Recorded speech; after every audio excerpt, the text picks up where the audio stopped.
From inside Hard Rock Stadium, where the Buffalo Bills were playing all the hits, Ryan Talbot, tonight, it was a spectacular performance from the first possession all the way through to the end of the fourth quarter, winning dominant fashion, 31-10 over the Miami Dolphins. The AFC East still apparently runs through Buffalo, Ryan. We've been talking about it all offseason long. National shows that I've gone on, that you've gone on. People outside the market that are asking about the great demise that has been predicted of the Buffalo Bills. I tweeted it. People have been writing obituaries for the Buffalo Bills in 2024. And I've just kind of pushed back a little bit and saying, not so fast. They still have Josh Allen. And apparently they have a pretty good defense, Ryan Talbot. Yeah, live from my living room in Olean, New York. I am There here tonight with you and pumped to talk about this game because, you know, every game leading up to this, Josh Allen has absolutely dominated, Matt, against the Miami Dolphins. Tonight, he was more so a spectator, and it was more than okay with James Cook on offense and this defense and the performance that they put together. You know, going into this game, we made predictions of what to watch for. I said James Cook, you said the third down defense, and both rang true tonight. Going into this game, the Bills were without Matt Milano. They were without Taron Johnson. And then early in this game, they lose Terrell Bernard. Three of your superstars on defense.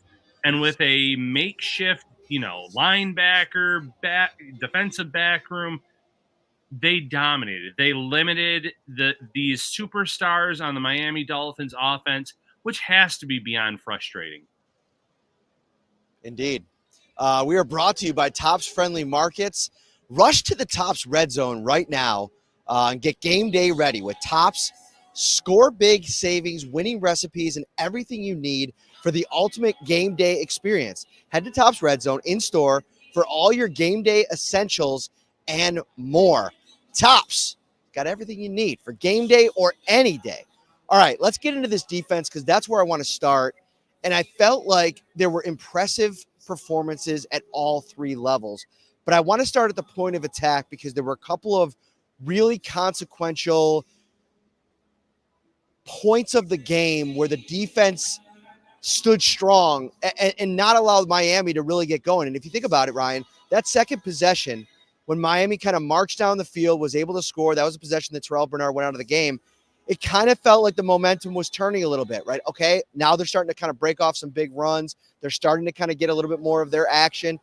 And the Bills just kind of hung tough all throughout the game. In the first half and into the second half, the pressure started to get ratcheted up as they got to the end of the half. And I thought Ed Oliver's sequence there, tackle for helping to start a tackle for a loss on a run on a third down, and then sacking Tua Tagovailoa to have a turnover on downs on fourth down.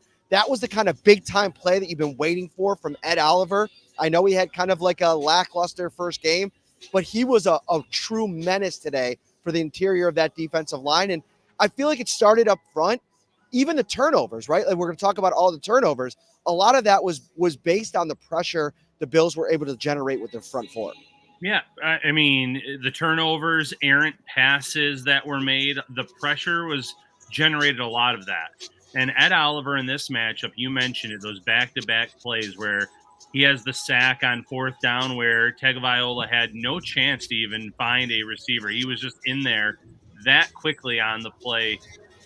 That was the sign of dominance. In the second half, too, just getting, underneath these Dolphins O-linemen, breaking into the backfield and stopping run plays, putting them into these third and medium or third and long situations, and coming up time and time again. This was a big-time performance from Ed Oliver, who, as you mentioned, kind of no-showed in that first week, and he was not the only one.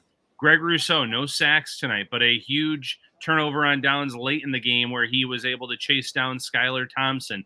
And Von Miller, man, oh man, Matt, I cannot wait to come home from work tomorrow and rewatch this game.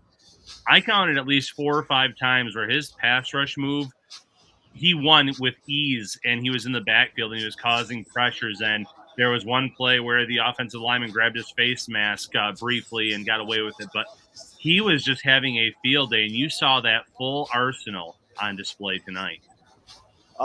There was a quote coming out of the Miami Dolphins locker room just now. Austin Jackson, it's fitting because Von Miller was giving him the business all game long. And he said, he was asked how much of their struggle versus the Bills. And if you think about this, the Josh Allen is now 11-2 lifetime against the Miami Dolphins. You want to talk about a true one-sided matchup. The two wins were the Heat game 21-19 here and the Charles Clay drop in Allen's rookie season. So outside of those two games, Josh Allen has never really been beaten by the Miami Dolphins, definitively beaten by them. I know he's lost two games on the scoreboard, but it's just been such a dominance for the Bills under Josh Allen's reign against the Dolphins. He asked how sick of it he is. Austin Jackson, he goes, a lot. I'm sick of it, and I'm not the only one who's sick of it. The whole team is sick of it.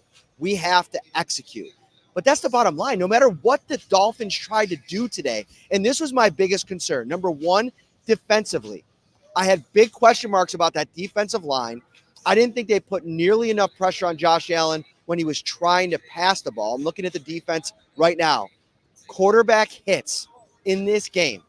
Hurries, 0 on Josh Allen. That front was invisible. Even when Josh Allen got flushed out of the pocket, he was still making plays on the run. I mean, that throw down to the goal line to Ty Johnson, put it in the Josh Allen Miami Dolphins highlight reel because he continues to do those kinds of things. And I just don't know. I think this, to me, feels like the Bills-Patriots matchup for those decades that Tom Brady was there. The Bills are on the right side of this thing, and I just don't know if the Dolphins have the horses to get over there. We're going to talk about Tua in a second. But, man, if you even taking out the concussion, this was an all-time horrible performance for a top-tier quarterback, or at least one of the top tiers quarterback in the league. I mean, that's what a lot of people want to sell you on Tua. He didn't look like that today, Ryan. No, the Bills won across the board today, Matt. You know, you mentioned it, 0 quarterback hits for the Dolphins. This O-line was blocking tremendously across the board. I thought Osiris Torrance had a nice bounce-back game. Spencer Brown had a terrific game. And then obviously on the left-hand side of the line, they were excellent. So they were creating those run lanes for James Cook. They were protecting. The defensive line was getting after Tua. Tua himself was errant on a few passes. His second interception especially. First was right on the money. But there is something in terms of that the psyche when you've beaten a team time and time again, getting up for games like that, even staying competitive with them. Once the Bills got out to that 2-score lead, even in the first half, it almost felt like the Dolphins were waving the white flag to a certain extent with that final drive before halftime. Mm-hmm. I know that they ended up kicking a field goal, but the time management was questionable at best. They took time off where they probably could have had a few more shots to the end zone had they been a little bit more aggressive and used their timeouts a little bit differently. But they just seemed content to make sure Buffalo didn't get a chance to get the ball back, even if it meant kicking a field goal. And it wasn't just the play on the field tonight. Sean McDermott coached circles around Mike McDaniel, and Mike McDaniel is a great offensive mind. So this is another game where he's been out-coached. There has not been a defensive coordinator in Miami that has come up with an answer to stop Josh Allen in this offense in years. You know, tonight Allen's numbers were pedestrian because he didn't need to be the normal Josh Allen. James Cook ran wild, and the defense dominated. Both sides of the ball were just unbelievable tonight, Matt. So I got a Sean McDermott point I got to get across here. And I have so many family members and friends that are Bills fans, obviously from the area. And during the game, I end up with usually around 20 or 30 unreturned texts because I'm working, right? Like I'm writing stories. We're getting ready for the podcast. We're in the locker room. And they're usually like not nice text messages about Sean McDermott because there is this certain portion of the fan base that just isn't a McDermott guy or gal. It's just they want something different. I'll tell you right now, Ryan, I'm looking at my text messages tonight, and I don't see a single Sean McDermott text in my chamber here. And the thing to me is what I think we're seeing with this version of the Bills is Sean McDermott understanding that taking on the defensive coordinator role last year, while effective in the sense that he is really good in that role, as a head coach, it's too much to put on your plate to manage the game and have to call a defense in an era where you're going up against so many elite quarterbacks, you just don't have enough. You can't juggle all those balls in the air at one time. So Sean McDermott takes a step back. He empowers Bobby Babich, and every person that I just talked to in that locker room is raving about Babich's impact on this defense. And he called a heck of a game tonight. Balin Spector comes out, or Terrell Bernard comes out. We'll get to that in a second. Balin Spector goes in, makes a mistake on the touchdown to James Cook, responds immediately, and gets into the game on the next series. And I thought played a really good game. The thing about Sean McDermott is now he's situated in a place where he can manage the game. He can run the team as the CEO, which I've been saying for years, and let these other talented coaches run their units. Joe Brady was in his bag tonight. He was as good as it gets in the first half. I didn't love the first drive out of the third quarter, but we could talk more about that in a second. And here's the other thing. Early in the game, 4th and 3, Sean McDermott aggressively decides to go for it. And not only decides to go for it, Josh Allen didn't like what he got on that first look. So they called timeout, went to the sideline, powwow with Brady, got their best play call in motion Cook, motion Curtis Samuel, easy touchdown. By the way, side point, Jordan Poyer, really rough day today. We can talk about that in a minute. But I think Sean McDermott is in a place this season to effectively have his best coaching year of his career, head coaching year of his career. We could be talking about Josh Allen MVP in 3 months. We could also be talking Sean McDermott Coach of the Year. Sean McDermott is still going to have his, thumbprint on this defensive game plan week in and week out. He's going to work with Babich. They're going to contribute together. But like you said, taking that step back is great for him in terms of managing this overall team. And it's shown. If you look at, the trust that he has in his coordinators now, the fact that the Bills have put up over 30 points in their first 2 games, the fact that this defense, Matt, has been pretty much a lockdown unit for the last 6 quarters. They were great in the second half against Arizona. They were great tonight against Miami. This is encouraging stuff. Those are 2 offenses that have a lot of talent and a lot of firepower. And the Bills have made a statement despite missing some of their most talented players on that side of the ball. So you're right. Letting his coaches, building that trust up in them, letting them coach and just kind of being the head coach at times, making those timeouts, trusting them to make the right calls on those 4th and 3 plays, and even on the other side of the ball to create the drop the right play on 4th down when the other team's going for it. It was a great job by McDermott, and the coordinators obviously deserve their fair share of credit as well. If you're watching on YouTube right now, thank you so much. We really appreciate you joining us on this very early Friday morning.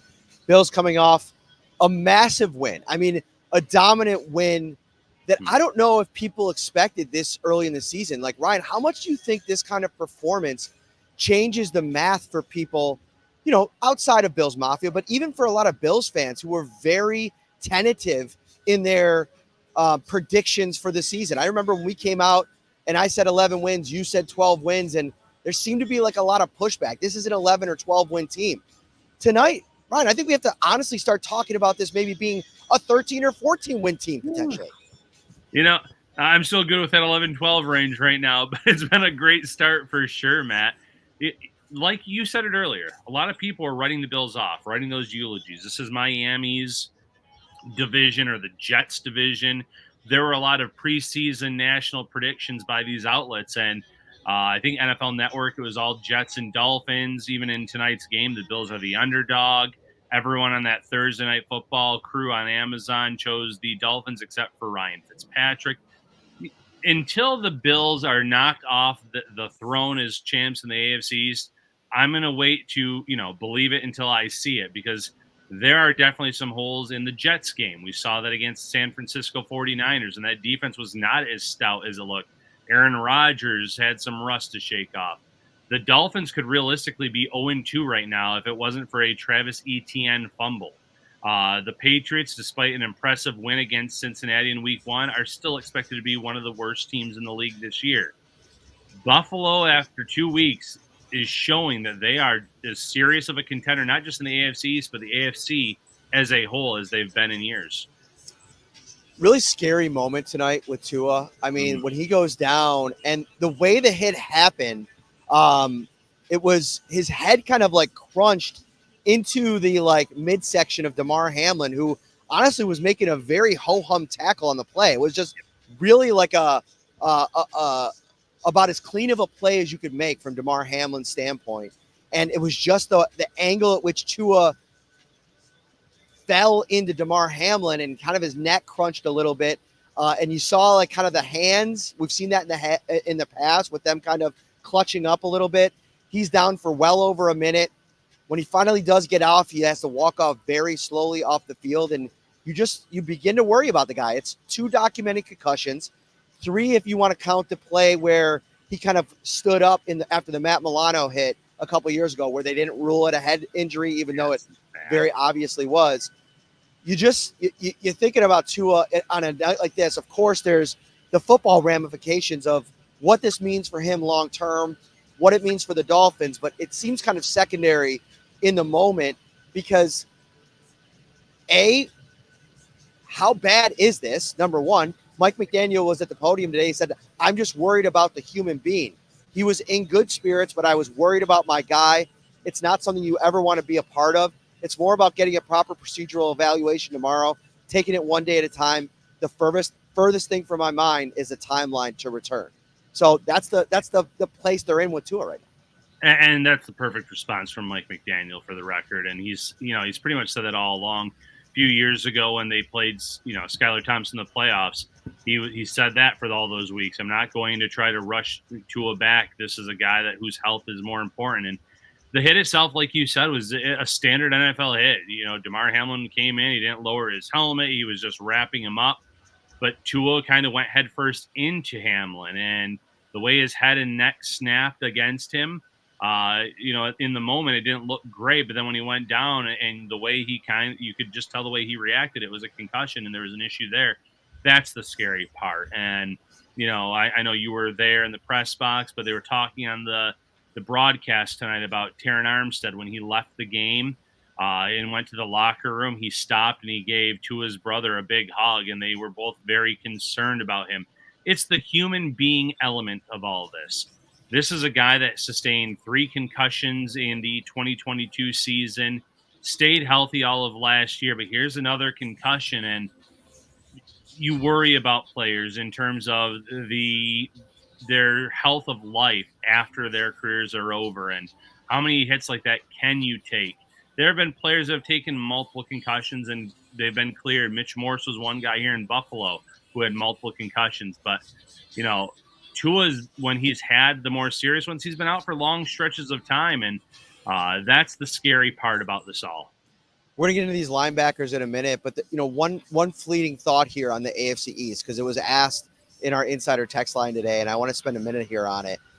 This, to me, what we saw today, and what I think to a degree we saw in San Francisco in the opener for the Jets, is 2 teams that have been unserious about building their offensive lines. And to me, when in a league where you have to build around the quarterback, you can't just bring in like old veterans and hope for the best. Like Taron Armstrong goes out today.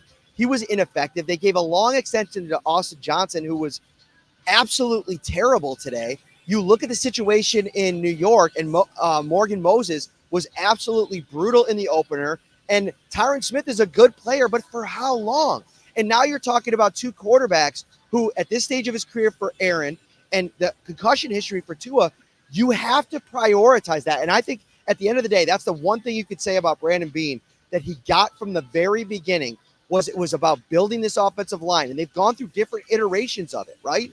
And they've landed, I think, probably 3 different iterations on a passable offensive line to a good offensive line. And now what I think we're watching is a top-tier offensive line that has franchise staples at multiple positions. And that's so important to be a sustainable winner in a division, in a conference, and in the league.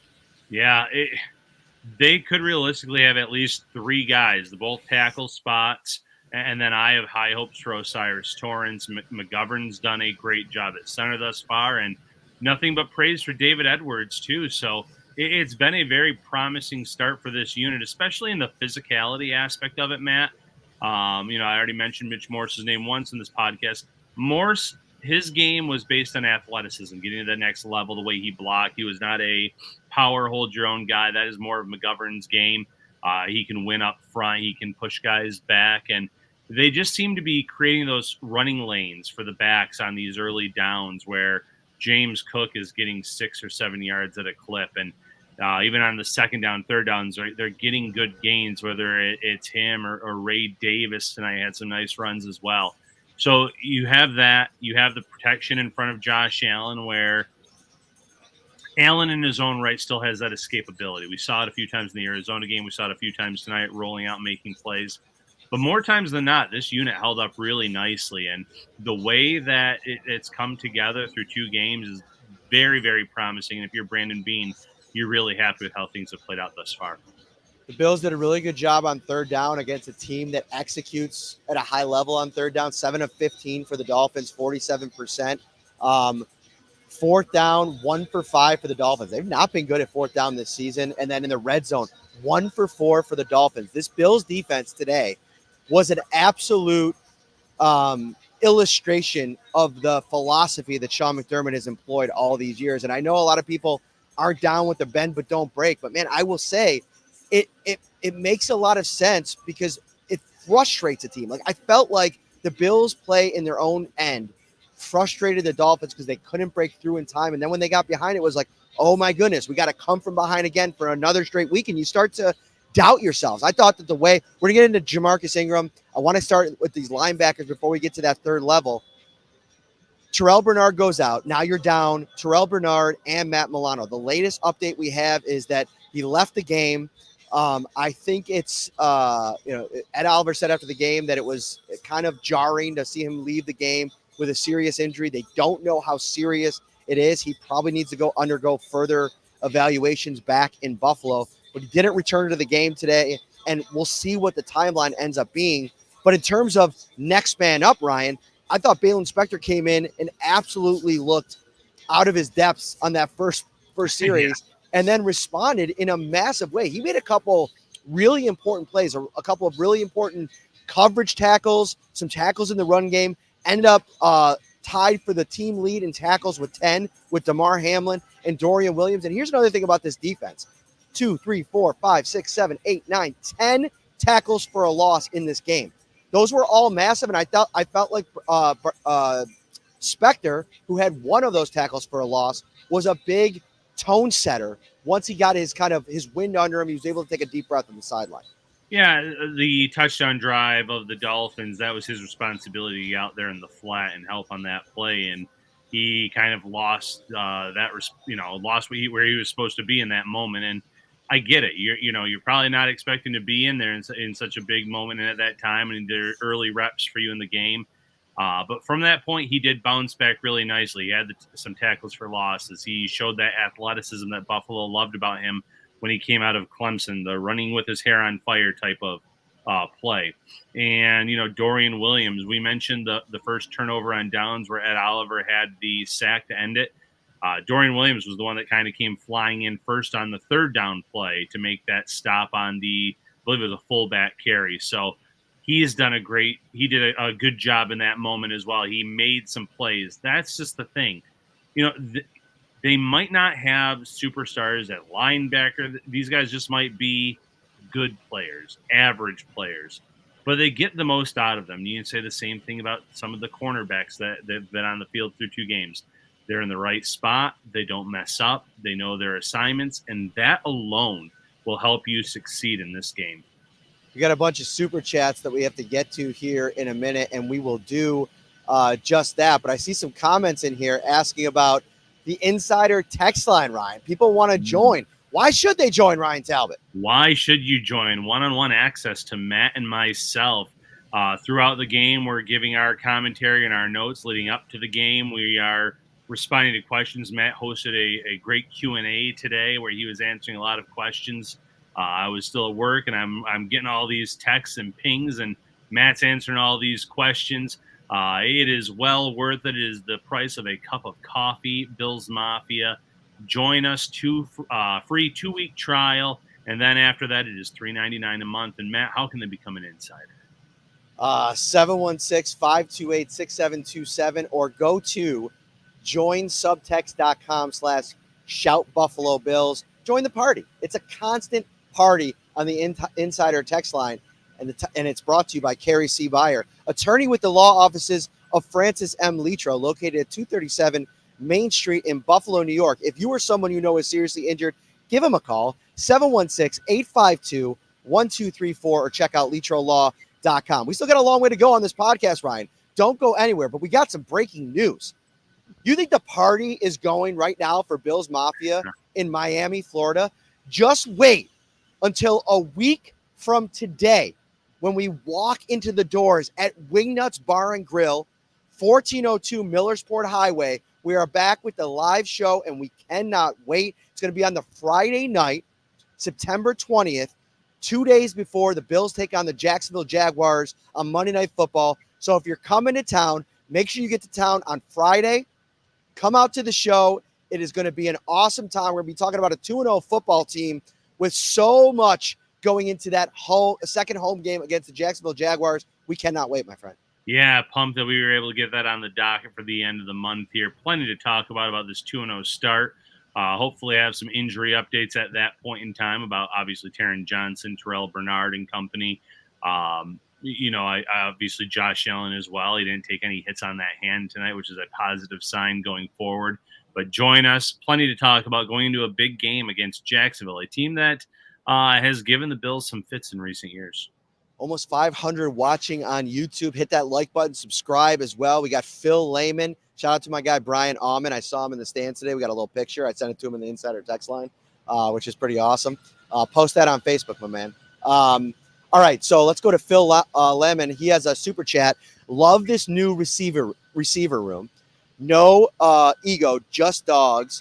And if you take a look down the offensive stat sheet here, Ryan, Khalil Shakir was the leading receiver today. 5 targets, 54 yards. You had Dalton Kincaid with 4 targets, 4 catches for 33 yards. I mean, can you talk about catch percentage? 9 targets between the two of them, 9 catches. And then you have the James Cook touchdown on his 1 target. Curtis Samuel, 2 targets. And then 1-1-1-1 for Mac Hollins, Marquez Valdes-Scantling, and Keon Coleman. What did you think of the distribution today and the offensive performance by the wide receivers?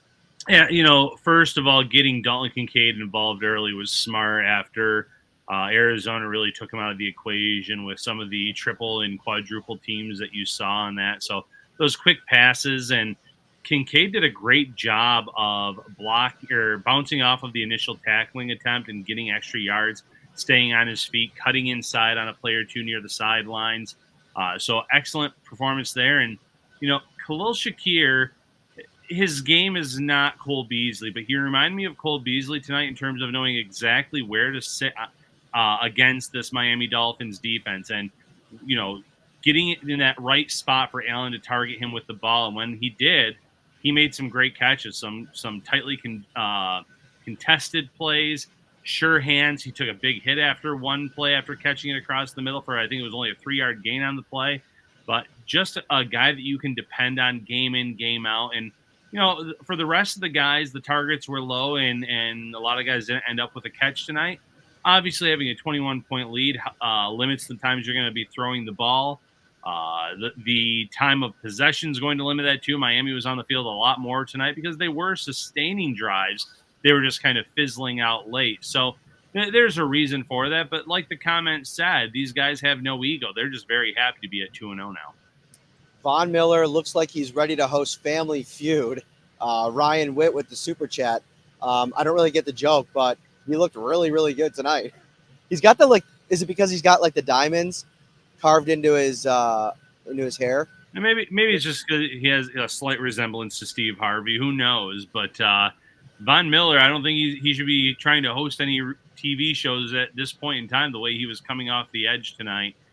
Whether it was speed moves, whether it was the, kicking inside, using some power, he was winning a lot of his battles tonight. He had one play where when Thompson first came in, he was just about to get there on a sack, and I think Thompson saw him. It led to a errant throw. So even when you're not taking the quarterback down and making, getting the sacks, he still had an impact on some errant passes, incomplete passes, and making either these turnover on downs or putting them into these third and fourth down situations. Justin Tyndale, wish Tua all the best. $7.99 super chat. He's going big time. He's reaching deep into the pockets. But McDermott lives rent-free. Big-time meltdown. Had no idea where to go with the ball. And honestly, before the injury, if we're just talking about the football, he's right. I mean, Tua on that throw, that interception, you never make that throw. You take the sack there before you try to throw it away if you don't have the good footing. And the problem is just like operationally, Tua just doesn't move quick enough in the pocket. Like once it breaks down like that, he doesn't have an answer. And so you're stuck in a situation because he's had so much problems with the concussions in the past and how he takes hits. So I think his first instinct is just get rid of the ball, but you can't just throw it up there. I mean, if a guy's in the area, especially on a duck like that, they're going to pick it off and take it to the house like Jamarcus Ingram did. We still got to get to that back end, and we will get there in a minute. But we got just super chats across the board today. We got super chats flying all over the place. This is a good one from Carl Tommen. With Terrell Bernard out, does that mean Joe Andreessen gets called up? I definitely think that's going to be the case as we look to next week. And I think that the Bills were very light at linebacker today. When he went out, you only had 3 active, with Nicholas Morrow getting in some garbage time at the end of the game. I think Andreessen showed that he could play the middle linebacker position during the summer. You kept him on the 53-man for a reason. I think in a backup role, and what Matthew Smiley talked about with his ability on special teams, I think and really his ability on special teams, the Bills seem to be like perfectly content to just kick the ball out of the end zone every time at this point. So the special teams aspect isn't as important as maybe it once was while the Bills are working through this kickoff stuff. I mean, I guess on punt coverage it could be, but yeah, I think Andreessen is the next guy up in this situation. They could go Ulofoshio as well. But I would anticipate it being Joe Andreessen. He did flash a lot when given the opportunities with the starters in that Pittsburgh game. I think that this will be that opportunity if Bernard is out, which I think is a realistic expectation right now. Going back to the previous super chat, Tagovailoa, he had a lot of those quick passes to the backs and the flats. That was kind of his bread and butter night. He had one really good throw to Jalen Waddle for about 17 yards that he put on a decent rope. But for the most part, it's what we talked about in the pre-show, Matt, on Tuesday. If you take away that first read, he gets a little frustrated. He gets a little confused. He gets some happy feet. He doesn't know what to do with the ball. And that leads to some bad plays, some errant passes, some interceptions. And the first one was not his fault. That was right on the money on that 3rd and 13 or 3rd and 14. But his guy just didn't turn around in time. But overall, a very bad night for Tua pre-injury. And again, hope he's okay. A ton of people watching on YouTube. Hit that like button, subscribe to the channel as well. Next up with Super Chat, we go to Joseph. Will Ejiofor Ulofoshio get playing time with Bernard likely out for an extended period? Hope he is back soon. I honestly put Ulofoshio in the Cole Bishop camp, right? Like, it was nice to see Cole Bishop get out there at the end of the game today. He had a pass breakup to essentially end the game, right? So that was nice for him to get in at that spot. But I don't think you want to put too much on the plate of rookie players that missed most of the summer with injuries. I think it's more about slow playing it. I feel like Ulofoshio can kind of be in that Dorian Williams role where he gets kind of a redshirt year, and we'll see where it goes. And if he needs to play, he needs to play. But I almost be more comfortable with them going with Andreessen just because we've seen him do it at the Mike spot in the preseason against the Steelers. Right. And, it'll come down to where the Bills have these guys kind of ranked on their own personal depth chart. But I think going back to the summer and the injury and the time missed by Ulofoshio will probably, help them lean in Andreessen's direction. Andreessen's performance with the starters in that second preseason game is going to help his case. But one of them is obviously going to be getting some opportunities to play, be in that rotation at linebacker, or at least be active on game day. Yeah, I'm sweating my butt off out here, Ryan. I'm not going to lie. The craziest thing I think I've ever seen, you ever seen that meme of the one dude, it looks like water is pouring out of his face because he's nervous? Yeah. Yes. That was Josh Reed on Buffalo Kickoff Live today. I've never seen a human being drip water like he was dripping onto his shirt and it wasn't raining outside.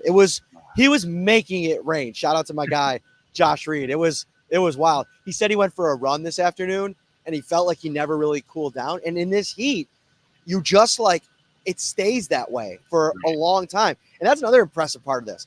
Why was it that the Bills felt like the team that was better conditioned for the humidity in this game than the Miami Dolphins?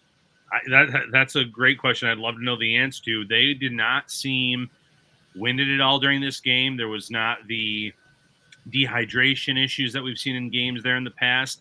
It was still extremely humid there, as they were saying on the broadcast, still very warm.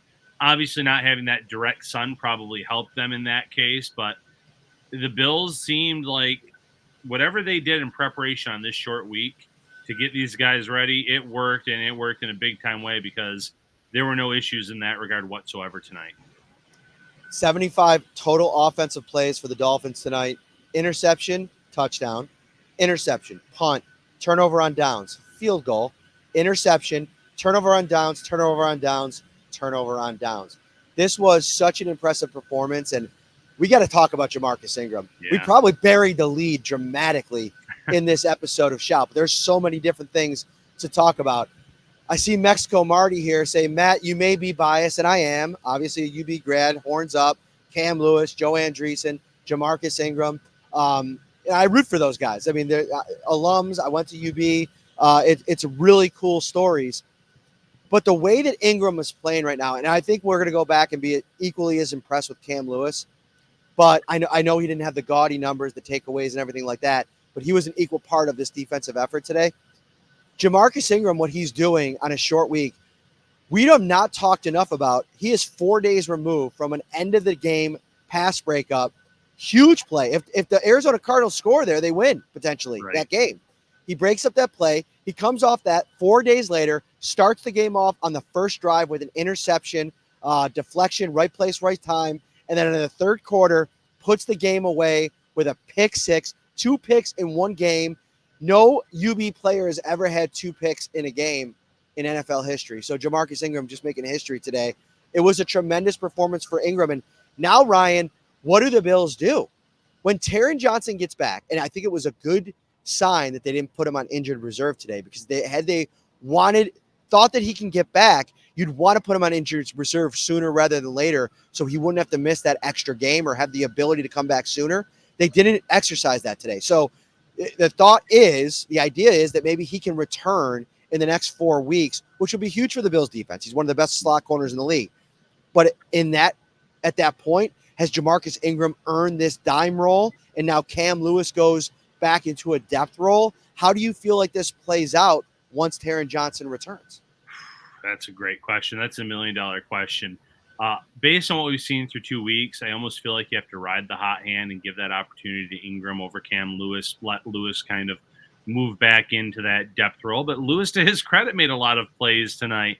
Came flying in on a pass. I can't remember if it was Waddle or Hill. Maybe it was someone different, but he just came in, swiped at the legs, knocked him over. Had some nice plays in run defense too. But, if you're breaking up a pass to seal the week 1 victory and you have 2 interceptions tonight, you're part of a unit that just absolutely shut down these Dolphins receivers. One of the best 1-2 punches in the game. I feel like you have to kind of let Ingram keep playing. And, Lewis, his time will come again. He's done nothing wrong to necessarily lose that spot. But how can you go against a guy that could be in play for Defensive Player of the Week when all is said and done? If you're watching on YouTube, we really appreciate that. We got over 500 watching live. Hit that like button. Subscribe to the channel as well. We're cooking, Ryan. We're almost at 3,300 across all 3 platforms. Right. People are staying up late to hear about the Buffalo Bills' massive win. All right. What do we make of this James Cook performance? Because the big thing that we talked about all offseason long was trying to predict who was going to be the guys that took a step into a superstar role for this offense. Dalton Kincaid was the most likely candidate, and there's a lot of football left. I mean, that could still happen. He had a solid game tonight, nothing, jaw dropping. But I wrote an article before training camp started, and I said one of the keys to a Bills Super Bowl run is James Cook elevating into becoming a superstar. And tonight, we saw a superstar on the field carry this Bills offense. I mean, the three big plays of this game came from James Cook in the passing game, securing the catch and then running for the score, getting a goal line carry. If you're a James Cook fantasy owner right now, you are like cha-ching, big time. And then that play to absolutely put this Bills team in the driver's seat in this game, running for a 49-yard touchdown after breaking a tackle, and then blowing by Jordan Poyer as he sold out to try to make the rough angle indeed. And it was just a superstar-like performance for James Cook. Yeah. I go back to the first touchdown, the 17-yard touchdown reception, 4th and 3. He was wide open. The way that Joe Brady schemed that up with the movement, it was great. But those were passes that he dropped last year at times, Matt, and he didn't. He secured it. He ran in and scored that opening touchdown. You get down to the 1-yard line after that, throw to Ty Johnson, and the blocking is unbelievable. He just walks in. It's that 49-yard touchdown. Right after the turnover on downs, you're thinking, okay, if the Bills can score a touchdown and take the rest of the time off this clock, you're in business. Well, one play later, he gets it, and Torrance and Spencer Brown absolutely opened up, kind of parted the sea, so to speak, on that run. And Cook did the rest with, as we said, Poyer being the only defender that could have made a play and just took a very, very bad angle that he really gave himself a little shot of getting in there. So unbelievable performance, really stepped up. Had to feel good for him to do this at essentially his home, growing up in Florida, doing that in front of, I'm sure, a ton of friends and family. What a performance for James Cook. We saw how much Joe Brady leaned into the run at times last season as interim OC. So no surprise that these guys are getting their opportunities through 2 weeks. It is a no surprise that Topps Quarterback Blitz is back. Get ready to score big with Topps Quarterback Blitz from September 1st to October 12th. Shop on over 25 of your fan favorite brands with your bonus plus and earn a quarterback for each one you buy. There's no limit to the savings you can rack up. Score touchdowns with these deals and keep the savings rolling. See participating brands at topsmarkets.com/quarterback blitz. Brands like Coca-Cola, Pepsi, Powerade, Kraft, Fanta, Galbani, Body Armor, Bounty, Taco Bell, and so many more. Topps Friendly Markets. I think we can maybe get some breakfast pizza going here pretty soon. We'll take this last super chat before we get out of here, Ryan. And Justin asked, does Douglas get a new deal? It's interesting, Ryan. I think you kind of play this out at this point, as good as he's been. And I don't think you're in any rush to have Rasul Douglas not be on this roster. But I believe next year will be age 31 season for Rasul Douglas. He is going to want one more big bite of the apple. And if you're going to have to pay him whatever it ends up being, 15 to 18 million per season, if he's able to put up some takeaway numbers once again, that could be a really costly contract. And he'll turn 31 next season. I don't know. I don't know where I definitely think that the Bills want him in the plans for the next couple of seasons, but the price is going to have to be right. Can it be another like Micah Hyde, Matt Milano type deal where you can get him back for a little bit of a bargain? That would have to be what it is, or one of those test the market, and if no one else is willing to pay you the money you're looking for, you can come back and sign a reasonable 1 or 2 year deal here, like they had done with Poyer in that last deal that he had signed. It's tough when you reach that age 30, 30, 31, 32 range, because your skills, your natural abilities, they start to slow down a little bit. It's just any good cornerback. It's natural. And what we've seen from this Bills scheme too is the way that they play it. You don't necessarily, you believe that whoever is going to fill that spot is going to step up. We've seen it for years, Matt. We saw Christian Benford come out of nowhere. We saw Dane Jackson. We saw Kevin Johnson years ago. I mean, I can go on and on with these depth guys that have come in and played a role in, whether it's off the bench, even Josh Norman at times in that first stint. they can get guys in here, it feels like, without breaking the bank and holding their own. And then you have Jamarcus Ingram, who has shown he can play on the outside this summer. You have Kyer Elam waiting in the wings, having a great summer. And you still have Benford, who would be one of those next guys up to get paid because of his age, because of his ability. It's tough because of the age, but, you look at this unit and Jalen Waddle shut down. Tyreek Hill locked up for the second time in less than a week, but this time by the Bills defensive back room. They did an unbelievable job against those guys. Jonnu Smith had some nice catches in this game, but nothing unbelievable or spectacular. This cornerback room, the safety room, they have exceeded expectations. And while Douglas has played a big role in that, I don't think necessarily because of his age you want to be overly aggressive in signing him to an extension right now. Our good friend Sid Vicious is in the comments telling that we're leaving somebody, one of the stories out of this episode. And honestly, there's just been too much to talk about.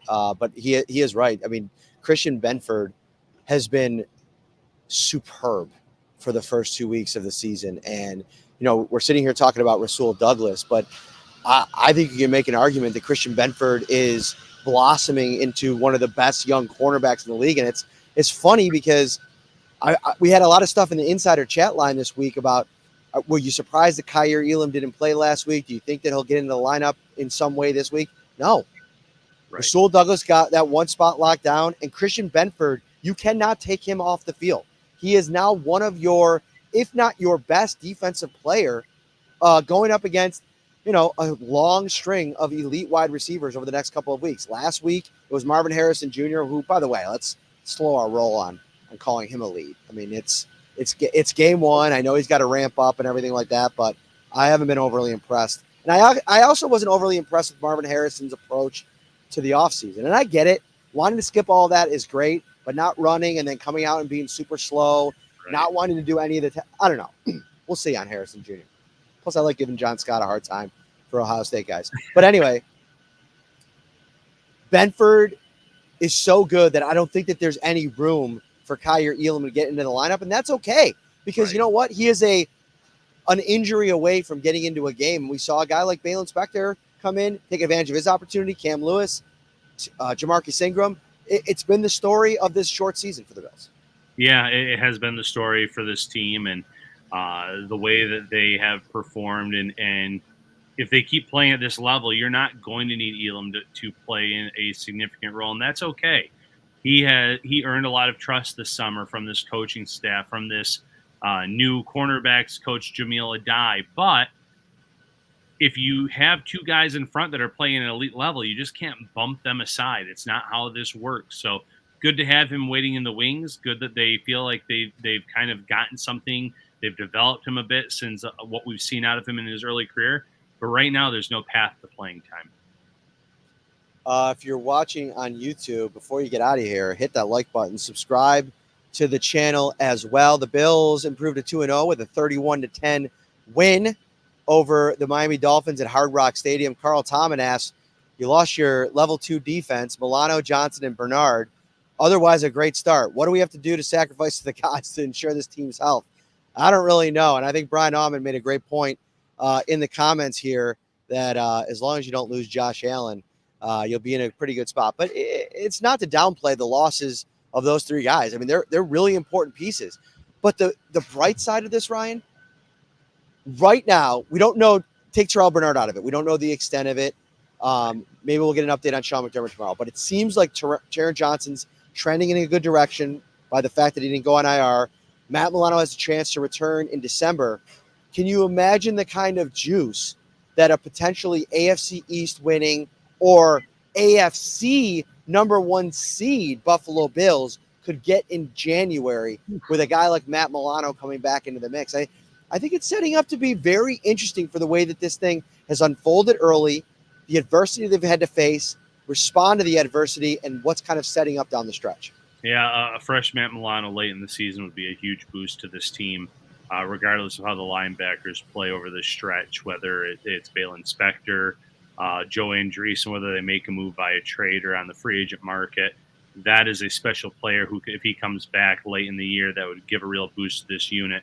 In terms of what the Bills have to do, I'd say get some sweet potatoes and throw it in the pit, but I don't think the pit is there anymore. They've made some serious progress on that new stadium, so maybe just buy a sweet potato and bury it in the backyard.